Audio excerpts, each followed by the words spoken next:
En France, le journalisme est associé à la neutralité et surtout à l'objectivité. C'est ainsi que se décrit chaque journaliste télé, radio ou presse écrite. Mais c'est une spécificité française. C'est loin d'être partout pareil, et quand l'on voit la confiance accordée aux journalistes par la population française, on sent que le système médiatique se fissure. En France, être journaliste, c'est être au-dessus du débat politique. On ne dit pas pour qui on vote, on donne l'impression de n'avoir aucun ancrage social ou idéologique, d'être une sorte d'arbitre. Cette vision vient de plusieurs couches historiques. L'héritage républicain universaliste, l'idée que le journaliste incarne un intérêt général abstrait, les écoles de journalisme qui, depuis les années 80, formalisent un modèle professionnel fondé sur la distance, la retenue, la notion de mesure, et le poids du service public audiovisuel qui diffuse une culture de neutralité institutionnelle. On doit éviter tout soupçon d'engagement, un traumatisme hérité de l'époque ORTF où le service public était un outil de propagande au service de l'État. Historiquement, la France n'a pourtant pas toujours été ce pays obsédé par la neutralité. Jusqu'au début du XXe siècle, la norme était au journalisme d'opinion. Les journaux étaient des acteurs politiques assumés, l'Aurore soutenait les Dreyfusards, l'Humanité était fondée par Jaurès, le Figaro représentait une droite royaliste puis conservatrice. On parlait alors de presse de combat, avec une conception du journaliste comme un intellectuel engagé, héritier des Lumières et des luttes républicaines. Cette tradition ne disparaît qu'après la Seconde Guerre mondiale, quand se met en place une professionnalisation inspirée du service public. Rationalisation de l'information, séparation affichée entre faits et opinions, montée des écoles de journalisme et d'une culture technicienne du métier. C'est là que se forge la mythologie française d'un journaliste neutre qui arbitre le débat public. Ça ne veut pas dire que le journalisme français est neutre, ça veut dire que le système français valorise le fait de paraître neutre, ce qui n'est pas du tout la même chose. Et pour ce faire, cette neutralité repose sur un outil, l'objectivité. Si vous me demandez ce que c'est, et même après des études de journalisme et 2 ans d'exercice, je ne saurais pas comment vous répondre. Je crois qu'il n'y a que les journalistes qui croient vraiment à l'objectivité journalistique et qui n'existe pas et qui est vraiment un leurre qu'on a continuer et qu'on continue encore à nous enseigner dans les écoles de journalisme à plein de niveaux, qui serait que les journalistes seraient capables d'une neutralité parfaite, d'une objectivité dont on pourrait se rapprocher même de très très près, et je suis convaincue que c'est faux. L'objectivité, c'est une sorte d'idéal pour un journaliste. C'est la capacité d'installer une distance suffisante avec le sujet pour pouvoir le traiter de manière complète.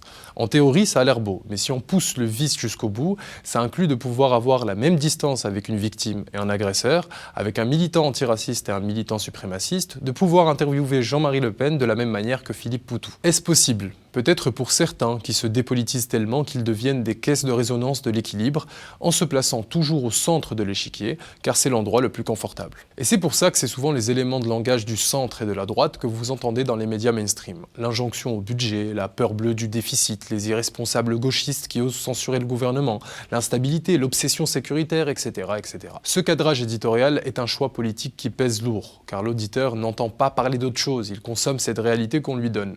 C'est à cause de cela qu'on peut attribuer une grande partie de la responsabilité de la progression de l'extrême droite dans les urnes aux médias avec leurs obsessions sur l'islam, l'immigration, les femmes voilées. Ça a eu un effet sur la perception de la réalité des gens. La preuve par les chiffres, les lieux où l'on vote le plus pour le RN sont les lieux où il y a le moins d'immigration et de personnes racisées. Car même si vous ne voyez pas d'étrangers autour de vous, l'empire médiatique de Vincent Bolloré vous en fera voir. Viviane. Il a tout dit. Un argumentaire implacable. Sous la table. Auquel j'ajouterais que j'ai peur pour l'avenir de mes enfants. Parce qu'après, ça va être quoi? On va égorger des moutons dans la rue. Je n'invente rien en disant qu'il est écrit dans le Coran que les non-musulmans seront à terme exterminés. De manière définitive.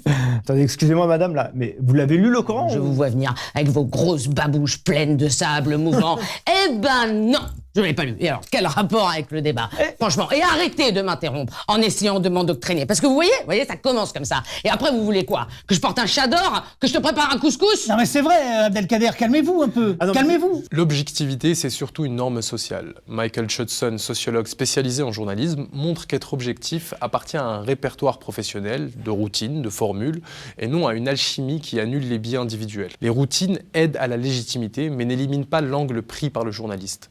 C'est ce ce que vous apprennent majoritairement à les écoles, non pas comment produire un sujet intéressant, mais les techniques nécessaires pour que votre sujet soit dans les normes attendues dans la presse mainstream. Les relances, les voix, l'ordre des interviews, etc. En gros, on vous forme à produire la même chose que les autres dans la forme, et forcément dans le fond, vous risquez pas trop de vous écarter. La neutralité journalistique fonctionne comme un masque symbolique. Bourdieu explique comment des formes de présentation, le temps de parole, les formats, le cadrage, produisent ce que l'on peut appeler une censure invisible. Certaines questions ne sont même pas posées.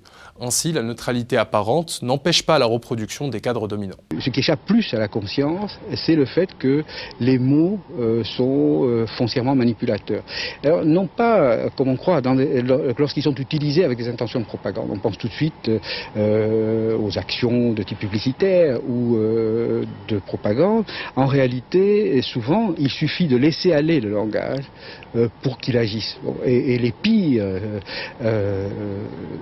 les pires des communicateurs, comme on dit, sont ceux qui laissent le langage tourner à vide. C'est l'expression d'un grand philosophe, Wittgenstein, qui disait le langage pense à notre place quand il tourne à vide. Et très souvent, ce que je reproche, pas seulement aux journalistes, à tous les professionnels de la parole, c'est de laisser les mots tourner à vide. Et alors ça donne des choses terribles. Quand on dit les immigrés, quand on dit les banlieues, quand on dit le voile islamique, quand on dit les partenaires sociaux, etc., tous ces mots qu'on entend 100 fois par jour sans plus les entendre, sont pleins de philosophie et de politique. Dans les pays anglo-saxons, les États-Unis, le Royaume-Uni, le Canada, la neutralité n'est pas un dogme professionnel comparable à celui de la France. Le journalisme repose moins sur une prétention à la neutralité que sur un principe d'accountability. Le média assume une ligne éditoriale, mais s'engage à prouver son sérieux par la transparence des sources, la traçabilité des faits et la responsabilité publique. C'est un système qui reconnaît l'existence inévitable de biais et qui tente de les cadrer par des procédures plutôt que par un déni. Aux États-Unis, il n'est donc pas contradictoire qu'un journaliste soit réputé impartial tout en travaillant pour un média identifié politiquement. Le New York Times, Fox News, The Nation, on ne masque pas les tendances idéologiques, on les déclare. Ces problèmes, qui ont l'air bien théoriques, sont de plus en plus criants. Le traitement du génocide à Gaza était par exemple une catastrophe déontologique pour la majorité des médias mainstream. Il a fallu attendre des centaines, des dizaines de milliers de morts pour que le cadrage médiatique penche légèrement vers les Palestiniens. Par exemple, la première année du génocide, France Info nous a proposé une ligne éditoriale alignée sur les éléments de langage de l'armée israélienne. Vous l'entendez tout le temps, j'imagine, cette critique. Le 2 poids 2 mesures, Israël, Russie. Qu'est-ce que vous répondez ? Il y a plusieurs analyses, je suis tout à fait d'accord avec l'analyse qui vient d'être faite, mais il y a un autre point, un point très important. La Russie a attaqué l'Ukraine, attaque l'Europe. Cette guerre, le 7 octobre, nous a été imposée. Nous ne l'avons jamais demandé. Ce que nous comptons faire, c'est nous débarrasser de ce fléau du Hamas, de débarrasser les Palestiniens et les Israéliens de ce fléau du Hamas pour construire une réalité qui mènera éventuellement à quelque chose qui pourra ressembler à une paix. Et pour cela, nous devons d'un côté nous débarrasser des capacités résiduelles du Hamas, et malheureusement il y en a encore. Et donc, ce que nous faisons, c'est cette offensive. Et de l'autre côté, c'est ne pas faire souffrir les Palestiniens si nous pouvons nous en empêcher, et bien sûr faire revenir nos otages. Et il n'y a pas que ça, on peut aussi ajouter les titres et les articles qui trahissent au moins un biais, ou encore l'émission discrètement supprimée du site qui débattait de la possibilité de transformer Gaza en Côte d'Azur avec des responsables du tourisme. On va accueillir Franck Delvaux, bonsoir. Bonsoir, vous êtes président de l'Union des métiers et des industries de l'hôtellerie d'Île-de-France. Et on a voulu vous inviter ce soir parce qu'on a envie de voir si cette proposition de Trump, elle a vraiment vocation à exister. Sur le plan économique, on a beaucoup dit Trump est aussi un promoteur immobilier, c'est comme ça qu'il négocie. La bande de Gaza en Riviera, est-ce que ça a du sens pour le professionnel du tourisme que vous êtes ? La bande de Gaza a des atouts, on l'a déjà dit. Alors déjà, on peut être satisfait que le président Trump prend l'exemple de la France, de la Riviera. Et j'ai envie de dire que c'est normal. Le journalisme français s'articule par la modération en fonction de la scène politique finalement. Et quand toute la scène politique, à l'exception quasi exclusive des Insoumis, s'aligne sur Israël, eh bien cela devient le nouveau centrisme. À ce moment précis, le moyen pour le journaliste de plateau de paraître objectif et donc légitime, c'est un cadrage qui ignore les Palestiniens. C'est la structure du journalisme français qui veut ça. Alors nous, médias indépendants, nous proposons autre chose. C'est que vous sachiez d'où l'on vous parle. parle. Nous avons un manifeste qui est disponible sur notre site, des valeurs politiques assumées, antiracistes, féministes, progressistes, et vous connaissez les biais qui vont avec chacune des valeurs que l'on porte. Et c'est le meilleur moyen, pour vous comme pour nous, de faire du journalisme sincère. Si ce modèle vous plaît, vous pouvez soutenir le média, car ce que l'on voit en ce moment avec la radicalisation des médias mainstream, c'est tributaire du modèle qu'on a essayé de vous expliquer. Quand la scène politique tend vers l'extrême droite, on observe différents degrés de racisme, de sexisme